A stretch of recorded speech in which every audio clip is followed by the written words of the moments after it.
Welcome, everybody. How we Hello. doing? Welcome, everybody, to the ATeam show with RC. You ladies good? All doing Another great. Just back to school, back to work. Traffic is outrageous. I know. It is. So we have a special guest tonight, ladies. Let's get right into it, shall we? We shall. So as a lot of you know, last week we had Coach Davis from the Slam women's team coach on. It was pretty awesome show. Very cool to get to meet her. Great coach, great personality. But tonight we have a player, Taylor Hay, is coming on. So without further ado, everybody, let's introduce Taylor Hay. Hi, Taylor. Hi. How are Hello, you? how are you? I'm all right. How are you guys? We're good. Excellent. Thank you so much for joining us tonight, and congratulations to you Thank for winning yet again another championship. How does that feel? Really good.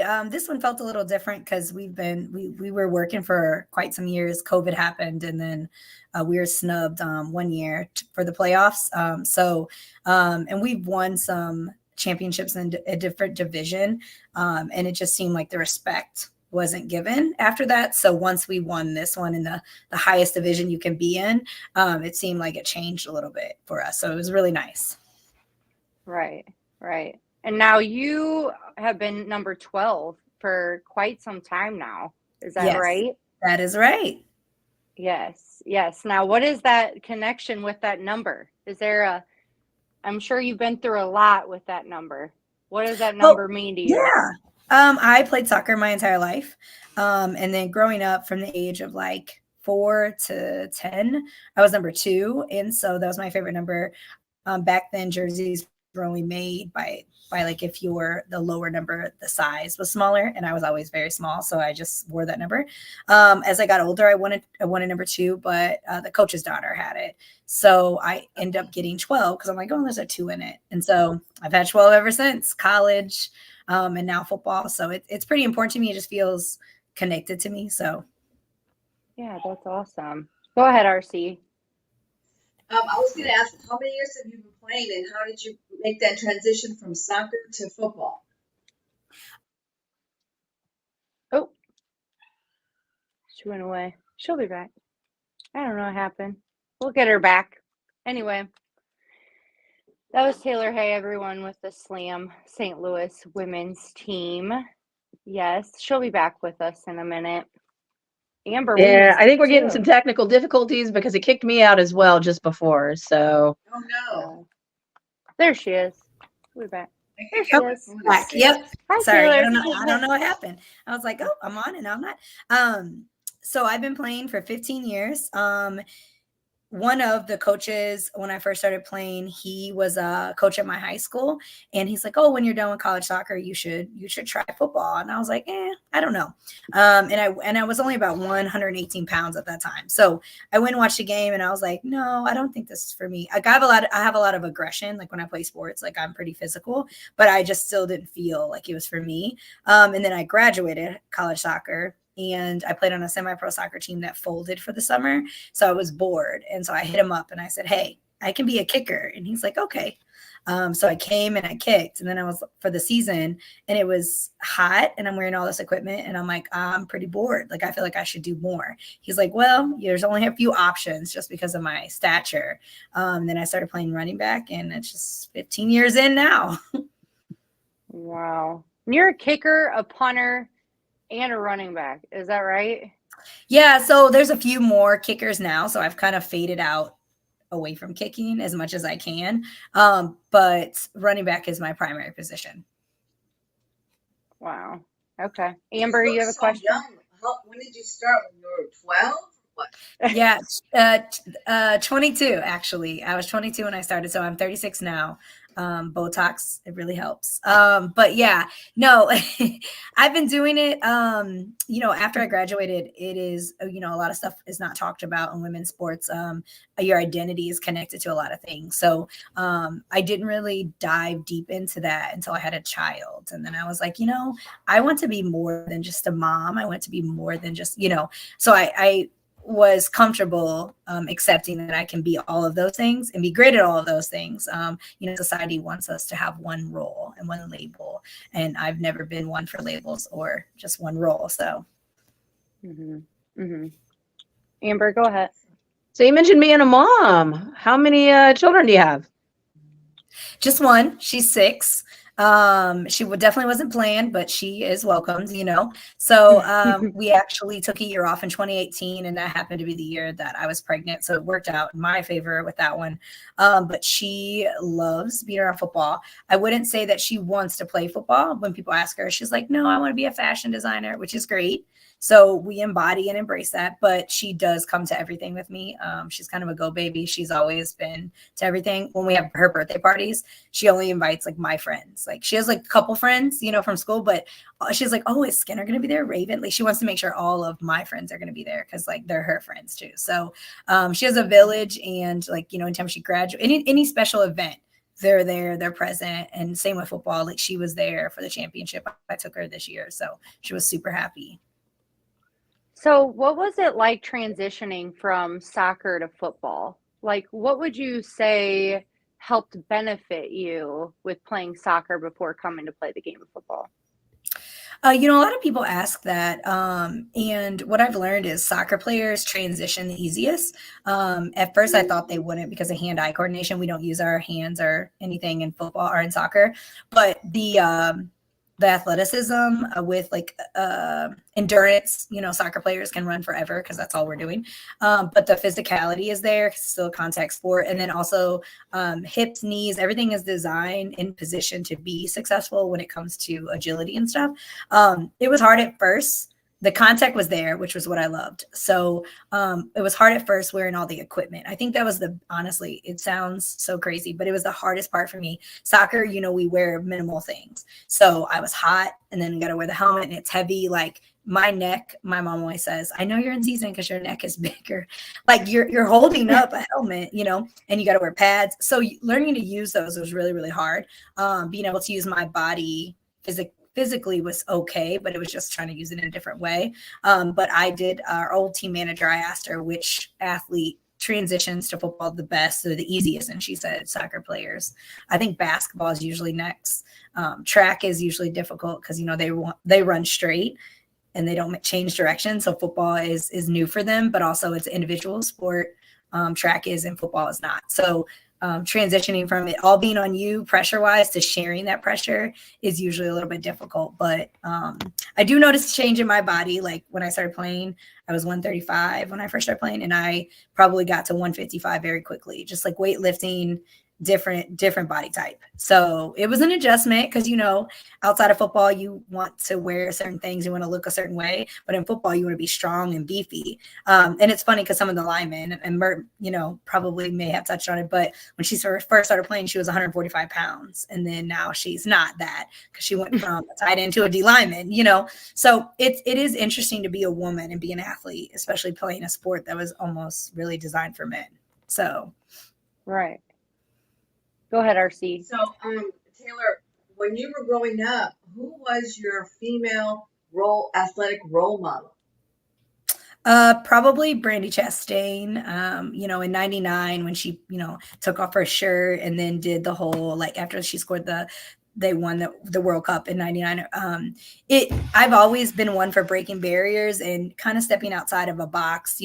My mom, she kind of was too, like she was a one of five who kind of always pushed the envelope on things. And all her siblings call her the black sheep because she did everything her way. And I kind of am that way too. So when she did that, they never really want women, showing skin in this. So when she did that, I was like, oh, wow, like, look how powerful she is. And women can do this. And I know I never worried about or thought about pay then. Like I didn't understand the pay scale difference. Like I was like 12, 13, whatever. It wasn't that important to me. So now being a part of a movement and watching the WNBA make strides, and the women's and all the women in the Olympics that win all these medals for the USA, like it's wonderful to see and be a part of. As I got older, I really appreciated athletes from the sports like Serena Williams, and being a woman of color in this this crazy world, but also gender pay gaps and things like that. But it feels good to be a part of the movement, even if like we're not getting paid. I can still, like, in 2028 there'll be women's flag football in the Olympics, and that's awesome. Now I'm too old to participate, but that, like, it's going to be a bunch of young girls, like, 18, 20, which I'm going to be rooting for. But these young girls, like the flag tournaments I watch, they're insanely good.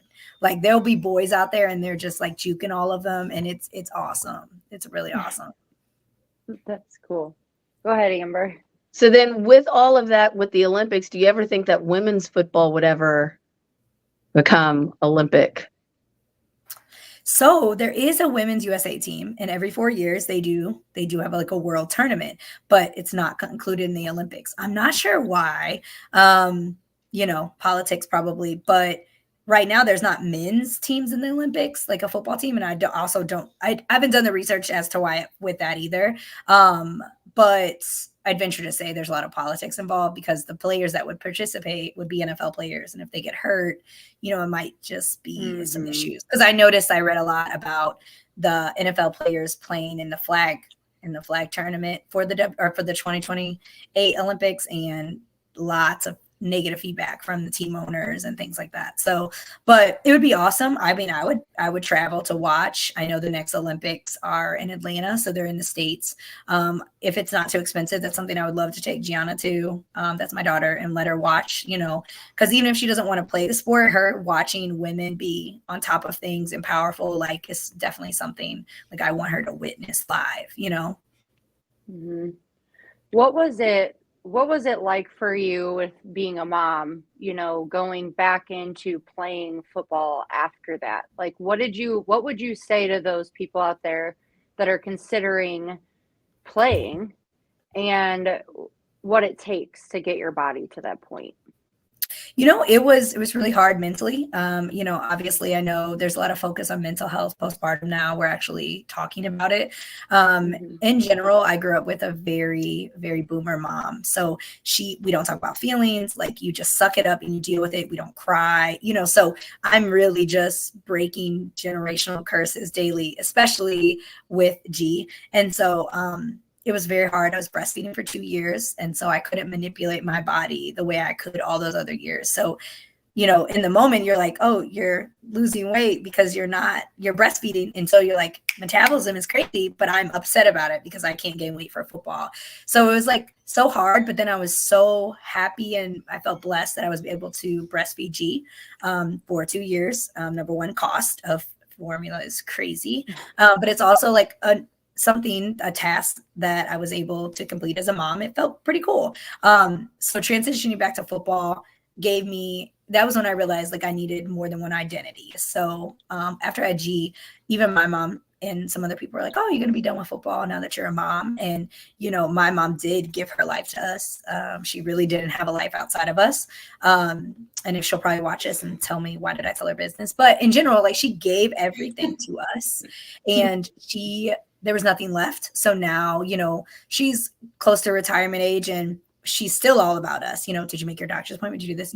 So, which I love. I let her do those kind of things because she does. But my grandmother was like that because they just didn't have lives outside of their children. So I wanted to make sure I had something outside of Gianna, so that she saw, like, oh, my mom has a life, and this is something that's important to her. But it was also a special little goal I had for myself. Like, can I actually do it? And I did. So it felt good. And we share a lot of bonds that way with football. We have a lot of moms on the team. And football kind of gave us that reminder that we are superheroes, and it allows us to also have grace for ourselves, that we're not perfect, and that that's okay. Like, we have to accept that piece of it, so but I think if there's anyone thinking like, dang, I wish I would have done this or whatever, just do it. Like, it's not too late. There are people from 18 to 52. We had a lady this year. She said, all our kids are grown. They're all in college. And she said, this is something I wanted to do for so many years.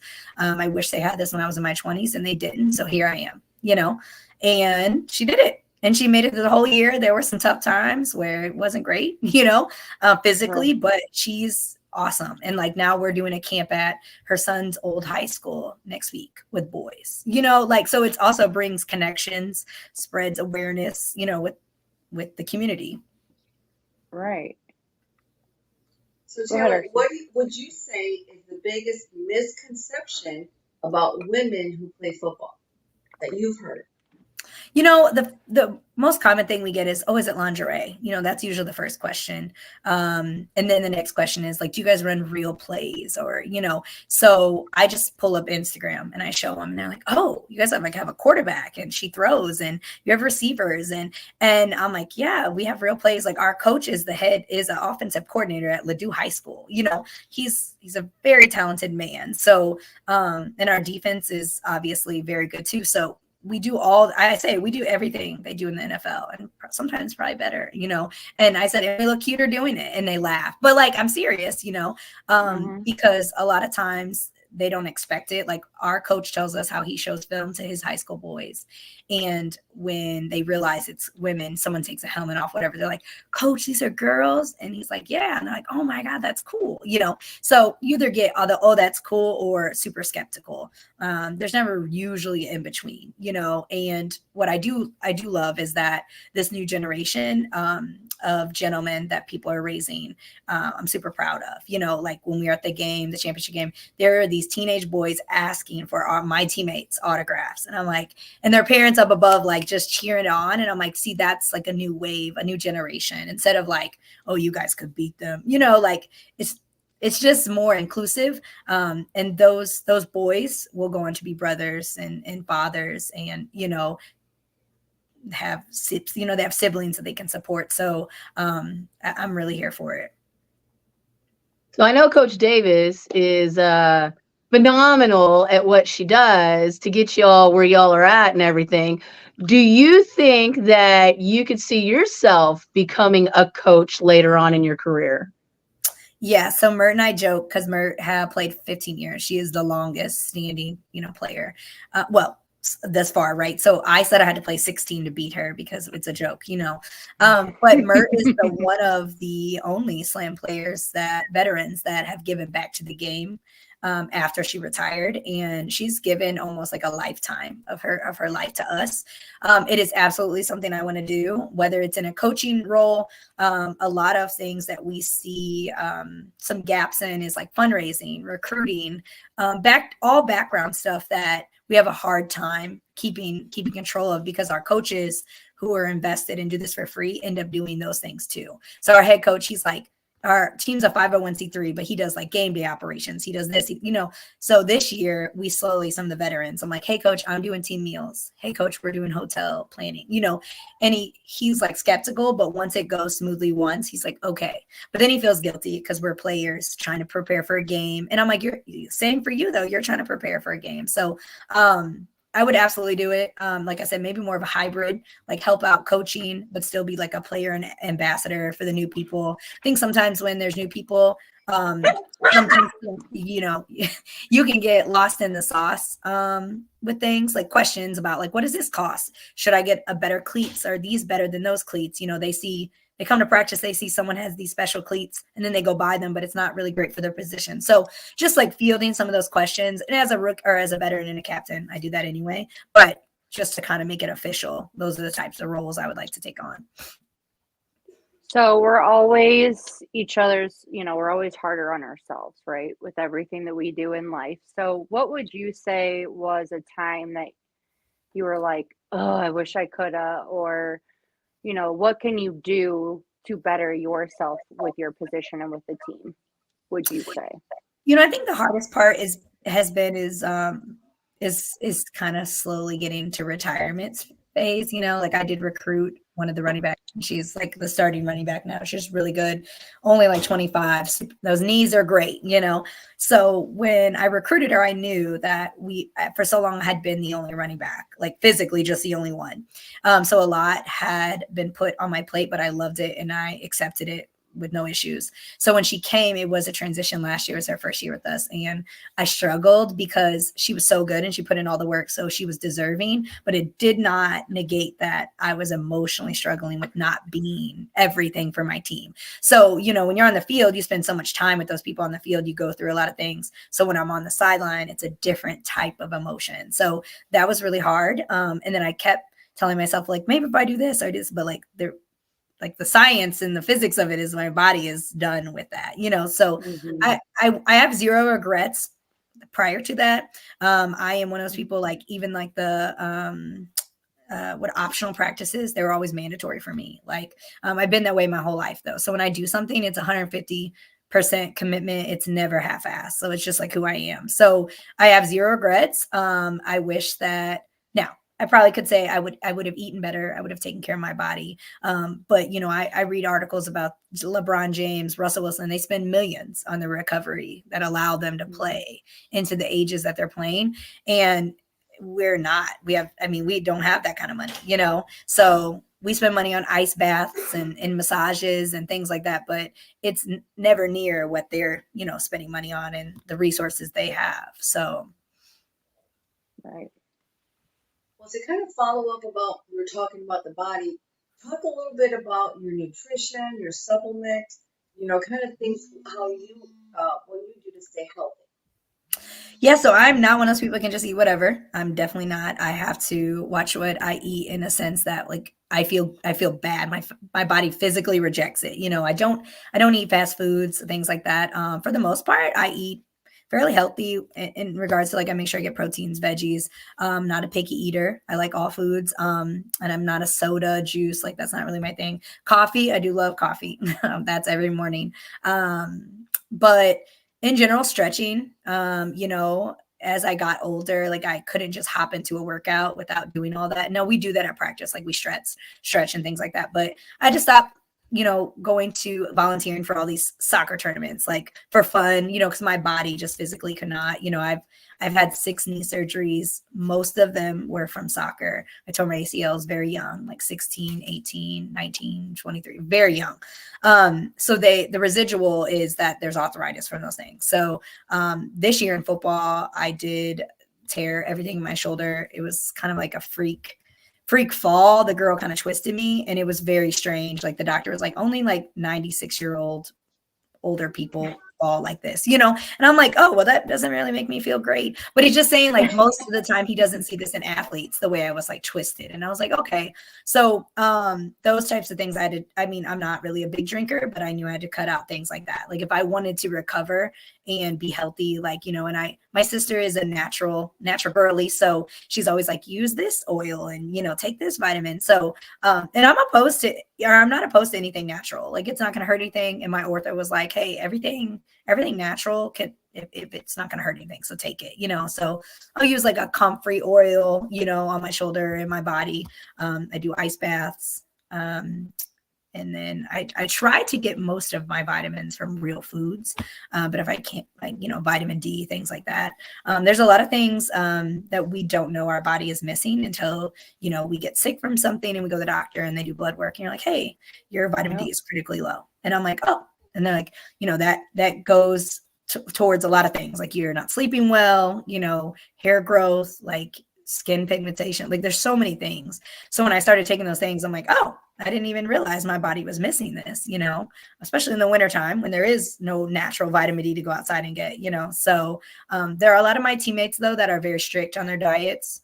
We have a few of the young ones that do whatever they want, you know, that luxury, it only suits them for so long. But for the most part, like our coaches really press that. They're like, hey, you know, I know you're adults. I know you're not getting paid, but like you have to take care of your body if you want longevity, you know, and movement is medicine. So after you work out the next day, you can't just not do anything. You need to, you know, get a walk in, stretch, those types of things. So we're pretty diligent, most of us, about it. So then does that mean y'all have team building activities like yoga or?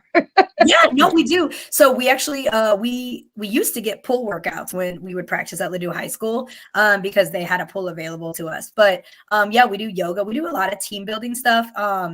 You know, sometimes those team building things are not activities that Coach Q will probably love, but we do start with that and then we get to the fun stuff later, you know. But yeah, we do that at practice. We'll do team stretches and then we'll do team workouts where it's just kind of like all agility, you know, and stretching our bodies instead of just focusing on football. But it is a focus, you know, and I think my teammates, most of them understand how important it is. You know, you have a few that kind of don't really, they just want to play a fire, but then when they do, they're like, oh, okay, probably should have done that yoga. But Coach Q is very well, almost all our coaches understand how important all those things are. So yeah, we spend a lot of time with that. So this is kind of like a fun question because we asked Coach this last week. What would you say your favorite football movie is? So growing up, it was always Remember the Titans because I am like, you know, if I lived in that time frame, I'd be the same way. Where I you know, because a lot of my teammates, we have a lot of teammates that are people of color, and you know, sometimes they don't have a voice in our league, in our community. So like we on our team, it's kind of known and expected that if you come on our team and you are a person, a white person, essentially, like that you have that voice for them, that you're going to advocate, like that is just understood because we're family, you know. So that movie was kind of like a barrier breaker for a lot of reasons.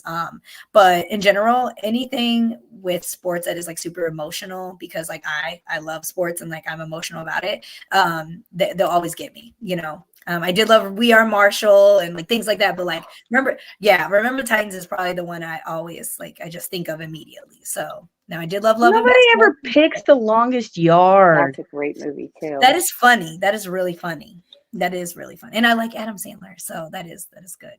Now, see, this is where I'm old as dirt because I'm always going to the Burt Reynolds version. Oh, I'm talking about Love. Sorry.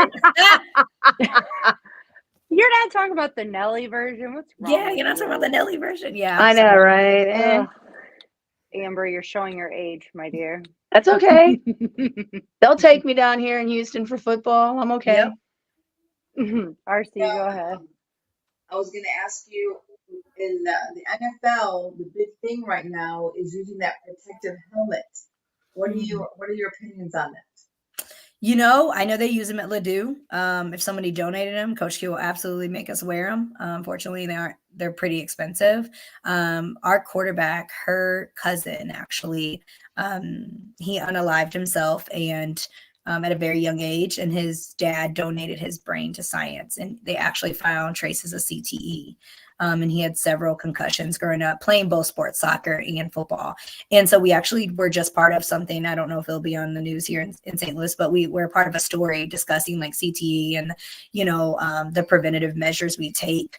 And our coaches, I've played on other teams before when our team was like folded for a year in Kansas City. And, you know, I've had teammates go other places and sometimes they're not taught the proper way to tackle. And people get hurt that way. So we spend a lot of time like shimmy, breaking down, using your shoulder pads. You're not like putting your helmet, you know. And if Coach Q feels like anyone is consistently doing that, he will tell them like, until you're ready to be safe, we're not going to do that. And so we work really hard to make sure that we are safe. But in general, concussions happen. I mean, I've never had a concussion in football, but soccer I did a few times, you know, because you're not protected. But it, like I said, if someone donated those things, we absolutely, you know, would use them. And our trainer, she like takes it very seriously. So we have a player that had one and she was trying to come back and she's like, no, I mean, there's no reason to rush. Like this is an extracurricular activity, you know, you have a life. And this lady is a whole chemist. And she's like, no, we're not doing that. So I think sometimes like we forget and we want to be negligent, but there are people around us, like adults that are actually thinking about it that will protect us for sure. Right. It's a long term coming. You may or may not know I'm a speech language pathologist, and so I work with some traumatic brain injuries due to car accidents, things like that. Oh, And so this is why it's so important to me, even from a younger age, that we protect because there's effects that can come later on. So thank you yes. for your opinion on that. I appreciate that. Yeah, and I told my mom, I said, donate. Well, you know, if she outlives me, donate everything of my body to science. Like, because at the end of the day, like, I mean, even if, whatever I believe in the afterlife, it doesn't really matter. My body's going to decompose. Like, that's science. So just give it to science. Let them study. I'm not scared of CTE. Like, because those are things I can't control. Like, that was before football, if it was going to be a thing. But I do have a child now, so there are things like I do think of. I'm like preparing, like you get a will, you get a trust, like you make sure everything's in place because Gianna's only child. So like if anything ever happens to me and I get into a place where I'm incapacitated, like she has all the tools to make those decisions on whatever she needs. But I know that it, like in the NFL, like there's a few players that suffered from it. And there was a guy that played for the Rams. Like I think he was a rookie. And then he was in Miami driving ATVs throughout and kind of being a little like peculiar, and his mom didn't know what's going on, and they found out like they think he suffers from symptoms of CTE. But I don't believe in starting kids in football before the age. I mean, honestly, if an athlete's an athlete, you don't really need to start them in tackle football until maybe midway through high school. Like they could do flag football, know how to do all of those things, like agility wise. Like OBJ, I played soccer almost most of his life. I think he started playing football in high school, and then he played at LSU, and now obviously his professional career has been great. So all that impact with those helmets at such a young age with no control. I mean, it is because people ask me all the time, is Gianna going to play? I'm like, you know what? If she wants to, sure, but we're not doing tackle at all. It really doesn't make sense. Like the less contact, the better. Right. Amber, go ahead. Well, she kind of just answered it herself. I was going to ask if you're going to allow your kid to get into it. I mean, I understand. I remember being the soccer mom and watching the kids play. We called it buffalo ball because they just run like a herd of buffalo chasing the ball, right? Yep. And then when my son got into football, he played defense, and I was a defensive coach for him. And he was a short little guy, and he thought that the size mattered. And I was like, you're the perfect size to find the hole to get to the quarterback. What are you talking about? They couldn't believe how many sacks he got. So with that being said, do you see Gianna following in mom's football steps, or does dad have an athletic past that maybe she'll follow behind on that? So dad ran track, so she is very fast, pretty coordinated. And she's 6, so we did soccer for a little bit. She loved the games, but she does not like the practice. She's like, it's boring. I just want to play the games, which she's 6. Yeah. And we did gymnastics. She's pretty good at that. So I was going to let her kind of just dabble in things. But what I've learned about her is like, she's not really big on committing to things week over week. She wants to do one activity a month. Like, oh, I trialed this, like a camp. So we've done that, but they do. We're actually we're co-hosting our first girls all flag camp here for girls. It's ages, I think it's like 3rd grade to 8th grade. But Pierre Desser, he used to play for the Jets and a few other places. He lives in St. Louis. And so he's hosting it with us. And we've talked about, in January, I talked with him and a few others from a men's league. They coach too. They have a boys 7-on-7 travel like league. And they wanted me and a few of my teammates to help them put together a girls league. And it's a lot of work. It's not just the work. It's just like their season is also during our season. So it makes it difficult. But I want to help so bad. That's one of my goals, is to like be able to do that, because there are so many girls that kind of get put into like cheerleading for their brother's team that would absolutely love this, and parents that ask about it. I get people DMing me all the time like, hey, where can I take my daughter? And I'm like, wow, I have nothing to tell you, So then I'm like, oh my gosh. And then I feel like it's on us to make it happen. So this camp is going to be really cool. He said he's anticipating like 500 people now. I'm sure a lot of that is going to come from his background because he's an NFL player. And even these parents that their daughter might not like sports are like, hey, you got to go see Pierre, but also we'll be there. So he's been promoting that like equally. So I'm really excited about that. So, I mean, G's too young for that, but I would absolutely allow her to do, I mean, flag, I think like any sport in general, like that kids can get involved in. It helps with coordination. Gianna's pretty outgoing, but we're an only child. So sometimes we have moments where I feel like socially it's a tad awkward. I'm like, okay, let's maybe, I'm not sure we should say that. But so she's 6 too. So I want to embrace like individuality, but I also want to make sure it's socially appropriate. So I think sports for that reason and the confidence, at such a young age with like YouTube and all these social medias, like this girl has like a 6-pack because her dad ran track and he's like that type of person. And so she's real petite. And she was saying like her stomach looks too big and this. I'm like, hold on, how did we get here? You're 6. And like, I don't know if this is coming from school because we didn't, used to talk about this, but I'm like, also, I literally would love if I had a 6-pack G, but I also don't want her to fixate on that, like be obsessed with it. Like, so sports really gave me a lot of that confidence. And I know for some other people it didn't, it kind of took it away. So, the balance is there, but yeah, I would absolutely let her do anything, any sport she wants. Like, I'll be the mom, probably going to be the crazy mom. We tried soccer and my mom's like, you cannot be the crazy mom. Well, cause she's aggressive, but then they kept telling her to stay on her feet. But we watched the boys 30 minutes prior to, and they didn't tell the boys to stay on their feet. So then of course I'm like, don't tell my baby to stay on her feet, but you didn't tell the boys, like, well, they shouldn't slide tackle at this age. And I'm like, okay, well, tell the boys that and I'll be, comfortable with it. But she, a little girl kind of pushed her a little bit. And then I saw her kind of give it back later in like contact. And I was like, oh, okay.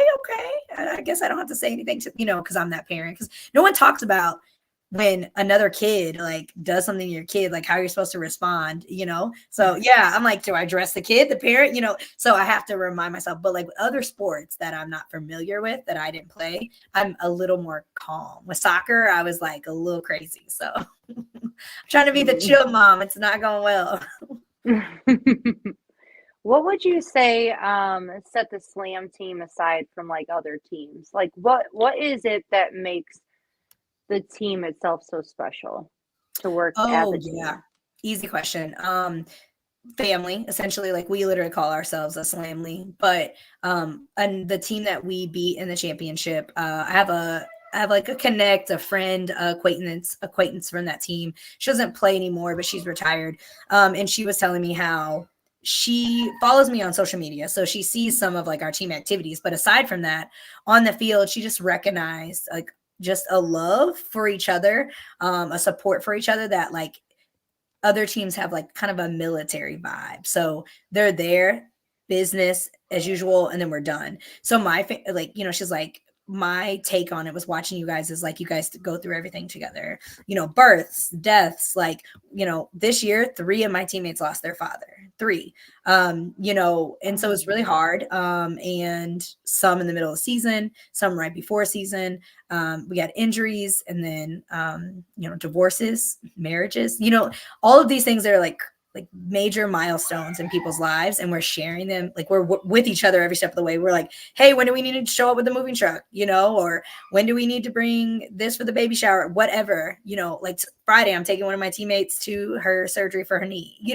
so whatever we do, we're always there for each other. And it's bigger than the field. A lot of my teammates like, oh, I don't think I'd have a community if I didn't have slam, like we're actual friends. And I played on other teams. People were very nice, very welcoming, just not the same. Like when I was like, hey, do you guys have team bonding? Do you guys go like to Top Golf or karaoke? Because my team definitely knows how to have a good time anytime. And they're like, no. And so there's like 5 of us from the slam playing for this team. And we set up a team bonding and they just loved it. They were like, this is the coolest thing. And I was like, yeah, this is what you should be doing all the time. Like these are the people you go to war with, on the field. You should have some sort of connection with them. So, and then we have the best coaches. I'm not going to lie to you.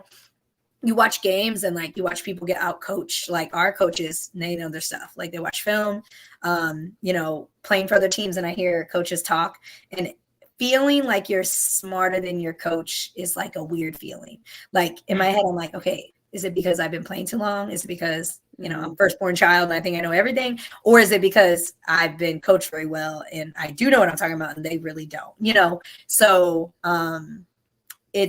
we don't realize how blessed we are until you do go somewhere else and you're like, yeah. We have a few teammates that went down to Dallas during COVID or a couple years before that, work and some other things. So they were welcomed by a very good team down there. And they tell them, they're like, there's nothing like the Slam. Like, we love you guys and, we love winning with you guys, but there's literally nothing like the Slam, So I would say that's probably the difference. Cool. Okay, so my next question is two-part. What's one word that you would describe your daughter? And the other one is, what's the best thing about being her mom? Oh, the best thing about, okay, let me, I would say, I don't know, tenacious. I mean,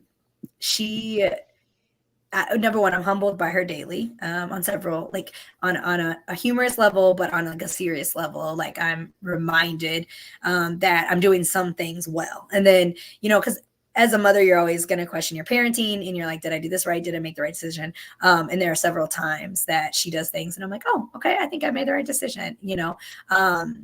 It is a joy. It has been, it really, when people's like, is parenting hard? When I first had her as a baby, I was like, this is the hardest thing I've ever done.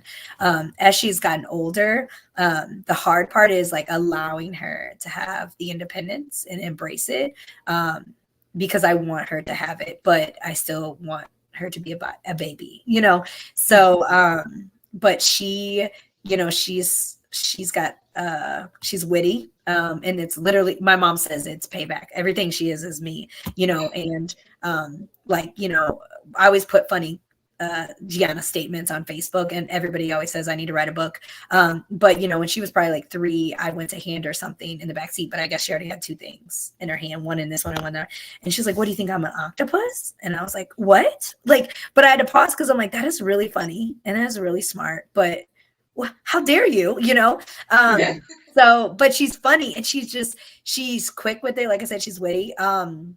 She's kind, and her father and I are not together. So that co-parenting adjustment for her was hard. And it's like, she was just resilient through it all. She does occasionally ask me questions and I'm like, okay. And I'm very honest with Gianna all the time.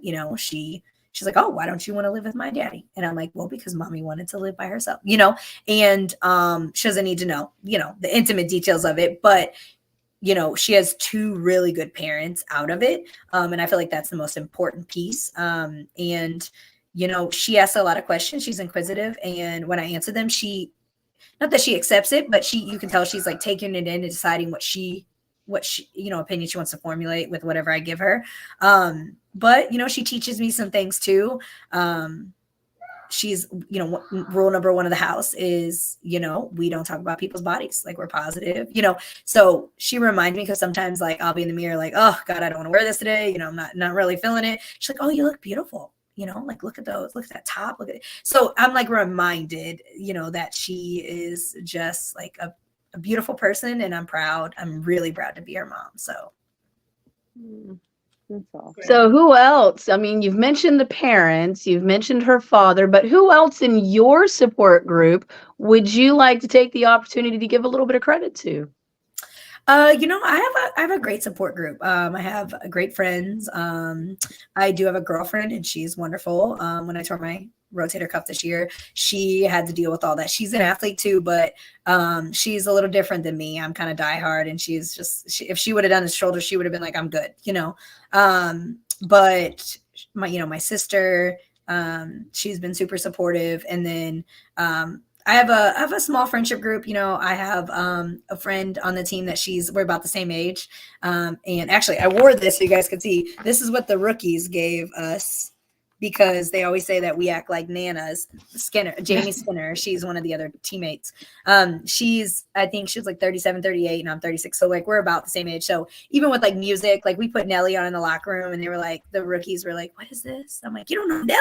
Like, come on, guys. Like, I feel like there's some staples out here that you got to know. So we always joke that we're like the nanas. And so the rookies this year got us that shirt, because they were like, you guys are like the glue to the team. So we have like that connection, and she found football kind of late. So, a couple years is really all she had to give us. This was like her last year. Actually, she's retiring. But I have a lot of great teammates that are friends. Anytime I need help with G, whatever, they're present. But yeah, I would say that's about it. Awesome. Well, we want to thank you so much for coming on. We really appreciate it. Can't believe 5-time champ. That's pretty I know, awesome. it's awesome. It's really awesome. Yeah, so I appreciate you guys.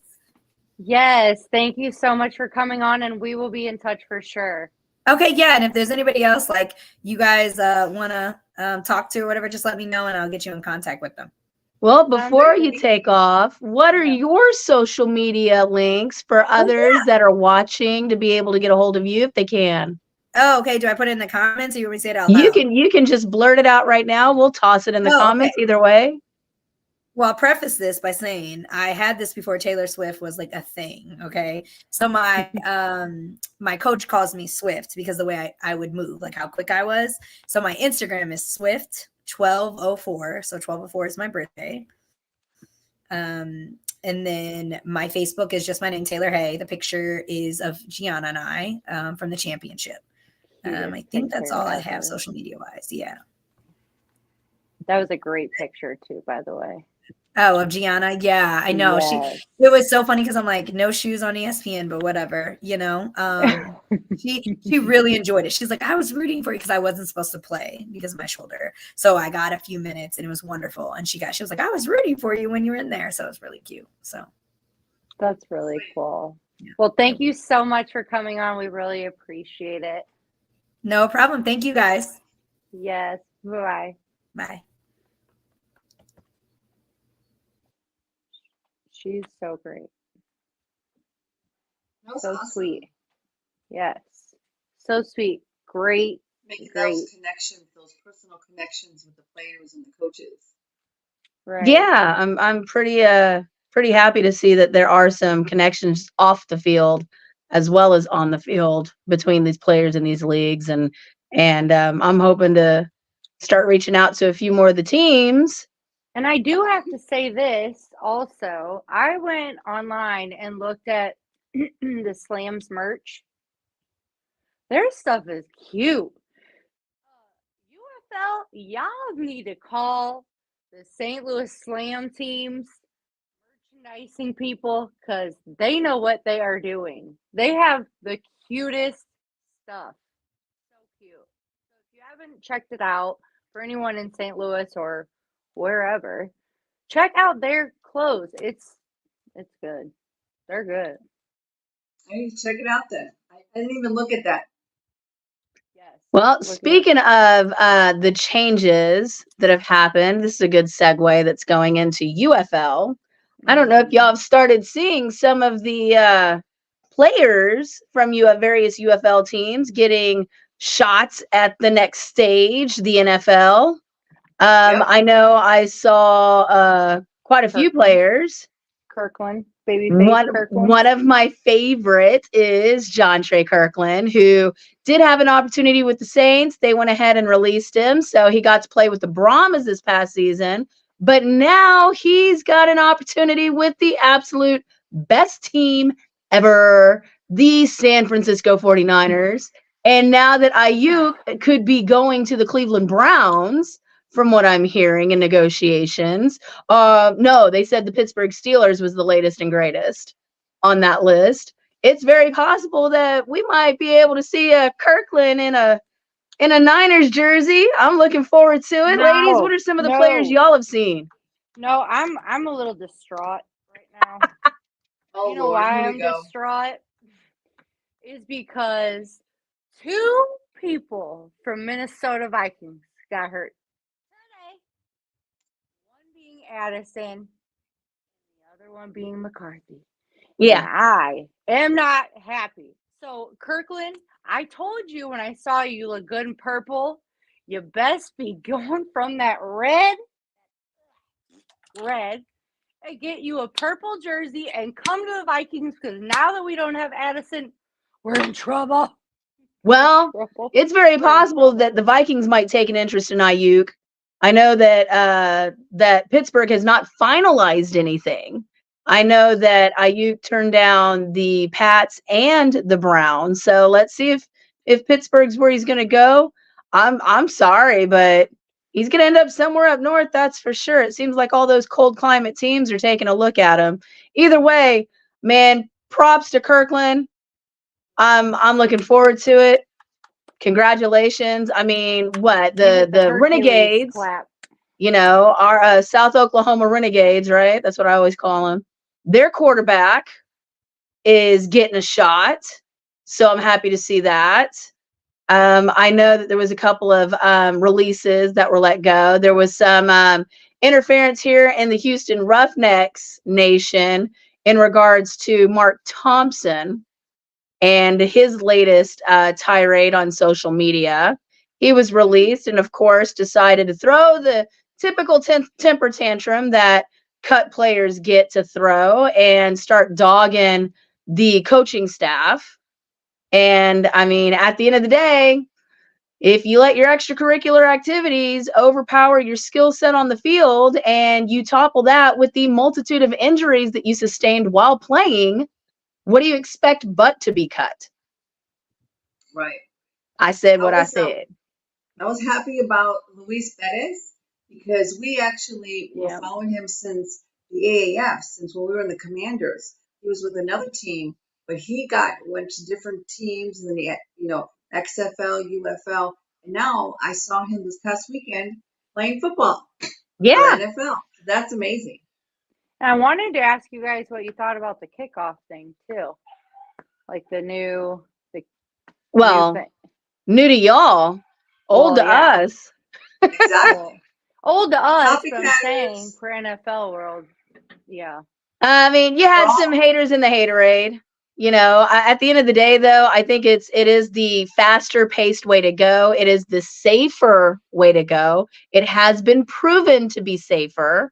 And ultimately, I hope that it does succeed, at least to a point that maybe the UFL will be able to start using it again soon instead of waiting for the NFL to release it to us. Right.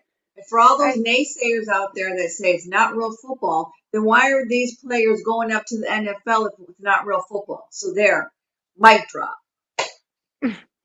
And with that being said, I think that is a great way to end the show, don't you guys? Well, you think still that got the educational corner to go through.